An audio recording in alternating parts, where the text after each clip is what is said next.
30년간 우리나라 서해와 남해를 지키다 퇴역한 순천함이 태평양을 넘어 남미 페루에서 새로운 이름으로 다시 태어났습니다.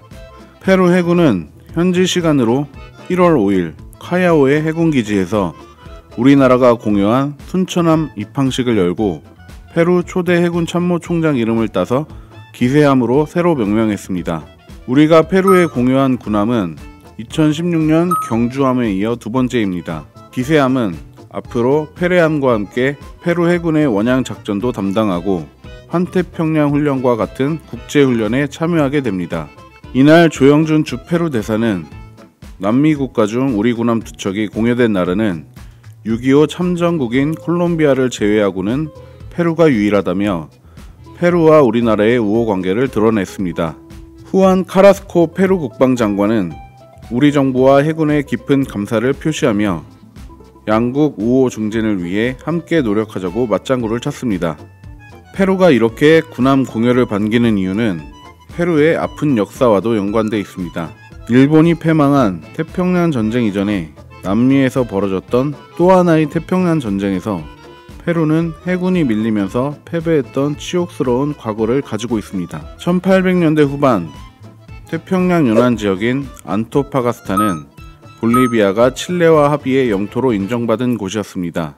가난했던 볼리비아는 안토파가스타 개발을 위해 칠레와 무관세 조약을 맺었는데 군사 쿠데타와 경제 혼란으로 없는 살림마저 날아갈 것 같으니까 여기에 수출세를 부과하기 시작했습니다. 반발하는 칠레인들의 자산은 압류하고 안토파가스타와 볼리비아 수도를 잇는 철도를 개통하면서 은근슬쩍 지네 땅으로 굳히려고 하니까 칠레는 꼭지가 돌아버리고 말았습니다. 이 뭔 개소리야! 여기에 볼리비아와 국가통합을 하려고 했을 정도로 친밀한 페루가 칠레에 맞서는 비밀 군사동맹을 체결하면서 분위기는 더 싸해집니다. 그러다 1879년 2월 더 이상 못 참은 칠레군이 볼리비아를 공격해 안토파가스타주를 강점하면서 태평양 전쟁이 발발하게 됩니다.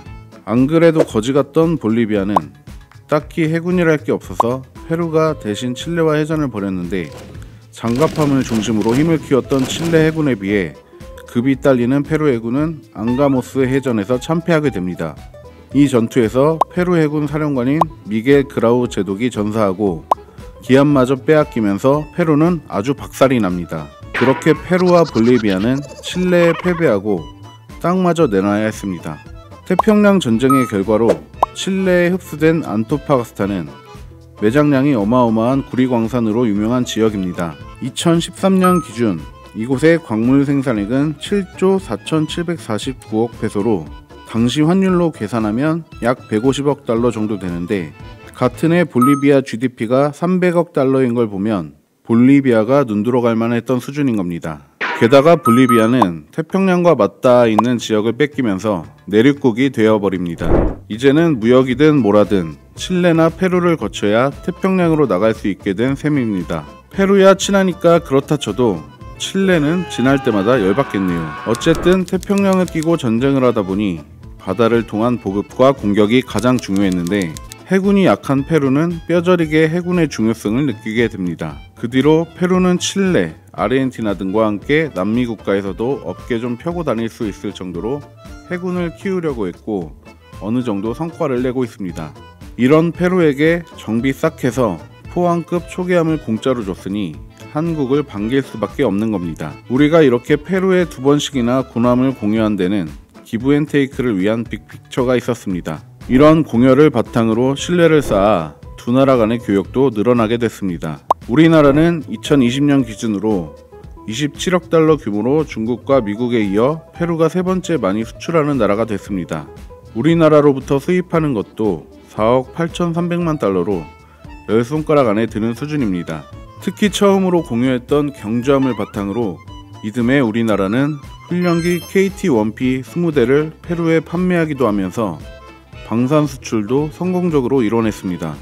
한번 써보니까 우리나라 무기가 괜찮거든요. 지난해 페드로 카스티오 페루 대통령은 한국과의 방산협력이 증진되어 페루 공군의 현대화에 기여할 수 있기를 바란다고 말했을 정도입니다.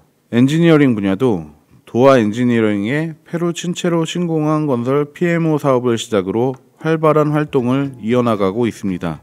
도화는 리마 지하철 PMO 사업, 후아야 밤바 수로 개선 실시 설계를 포함해 전 사업 분야에 진출하며 페루에서의 영향력을 키워나가고 있습니다.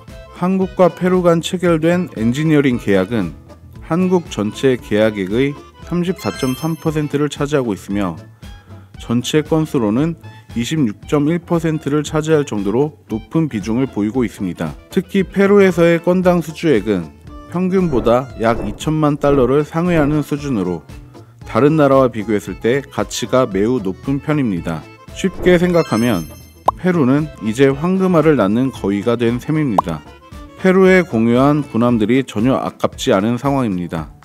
이렇게 페루의 군함을 공유하는 모습은 국민 성금을 모아 첫 군함을 구입했던 우리나라의 옛날을 생각해보면 정말 감개무량합니다. 우리는 당시 해군의 전 승조원이 월급에서 조금씩 떼서 십시일반으로 모으고 해군 가족들은 바자회를 열어 한 푼 한 푼 모은 돈까지 더해 미국에서 군함을 한 척 구입했습니다.